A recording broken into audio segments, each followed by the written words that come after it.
نشانیاں سن لیجیے. یہ پہلے تو میں نے قرآن اٹھایا ہوا ہے، آپ کو یقین آئے. یہ میرے ہاتھ میں اللہ کا کلام ہے، میں باوضو بیٹھا ہوں. جس کو اللہ کا قرآن ولی کہے، جو اس کو ولی نہ مانے، ایسے بندے کو ہم مسلمان ہی نہیں سمجھتے.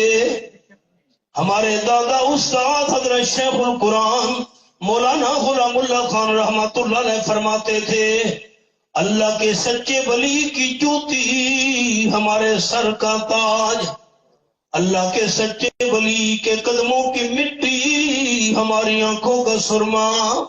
لیکن ولی ہوتا کون ہے؟